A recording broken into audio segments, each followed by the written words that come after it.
परिणाम बहुत दुख की खबर आपके सामने व्हाट्सएप में चल रहा है कि जो स्थापना पदस्थापना जो स्थानांतरण ट्रांसफ़र पॉलिसी के तहत ट्रांसफ़र हो रहा था, फॉर्म ऑनलाइन हो रहा था, वह अब किसी कारणवश से शिक्षा बिहार के शिक्षा मंत्री सुनील कुमार जी के प्रेस कॉन्फ्रेंस के माध्यम से खबर निकल कर आ रही है कि उसे स्थगित कर दिया गया है।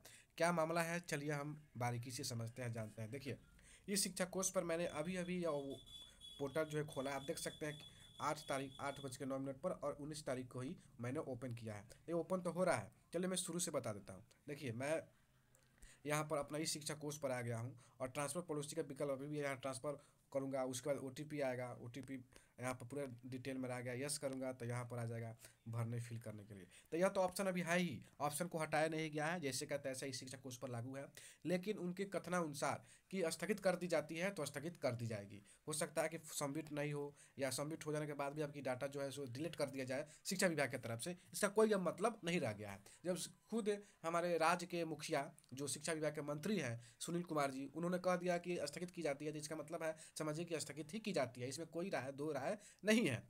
अब बात उठती है कि जो हाई कोर्ट में का डिसीजन आया है, उस डिसीजन का स्टे लगाया गया है।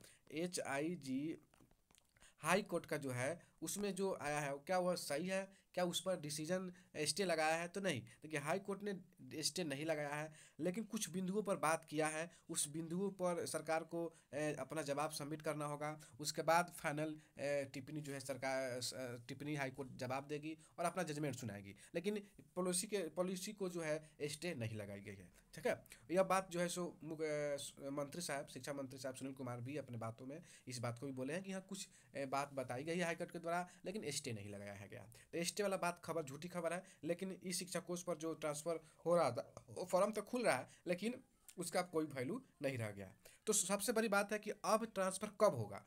क्या अगले मंथ होगा, 2 मंथ में होगा, 3 मंथ में होगा? सब चीज़ मैं आपको बताना हूँ। देखिए, उनके कहना है कि अभी कुछ कारणों से इसमें कुछ अपडेट भी करना है। जैसे कि आप सब जानते थे कि केवल सब डिवीज़न ही मिलता था, सब डिवीज़न यानी अनुमंडल ही मिलता था।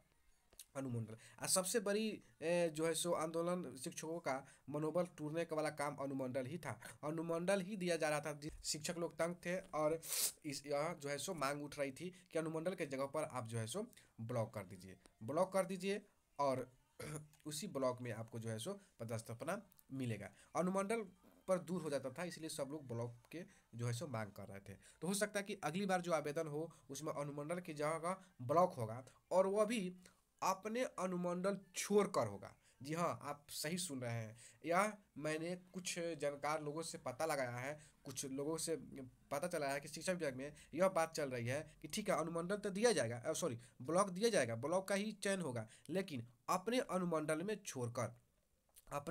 छोड़कर जो आपके अगल बगल के जो अनुमंडल है उसमें से 10 ब्लॉक आपको चुनने होंगे। कितने ब्लॉक? 10 ब्लॉक चुनने होंगे। जैसे मान लीजिए कि किसी किसी अनुमंडल में 5 ही ब्लॉक हैं, तो वह दूसरे अनुमंडल में चुनेंगे। ठीक है, दूसरे अनुमंडल में 5 ब्लॉक चुन लेंगे। फिर भी वही बात हो गया कि अपने अनुमंडल में नहीं, लेकिन हाँ, इससे एक फ़ायदा होगा कि आप अपने ज़िले में ही रह पाइएगा, दूसरे ज़िले में नहीं जा पाएंगे। अनुमंडल में यह था कि दूसरे ज़िले में भी जा सकते थे, क्योंकि किसी किसी ज़िले में एक ही अनुमंडल था। तो यह बात हो गया। अब फिर से दोबारा जो आवेदन लिया जाएगा वह कब से लिया जा सकता है? तो जो है सो मंत्री साहब ने बोला है कि पांचवा सक्षम, जैसे कि आप जानते हैं सक्षमता जो है, सक्षमता 1 का रिजल्ट आ गया है, उनका नियुक्ति पत्र 20 तारीख को मिलने वाला है। सक्षमता 2 का रिजल्ट घोषित हो गया है।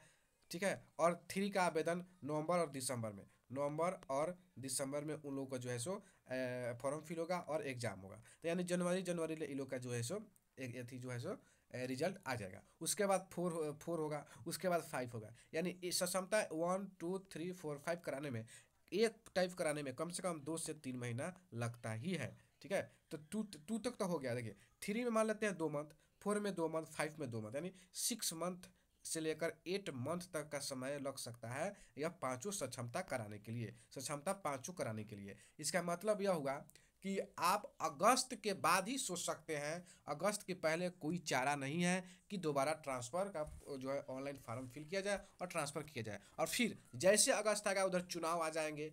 जैसे कि आपको पता है बिहार में चुनाव भी होने वाला है, 2025 में चुनाव भी होने वाला है।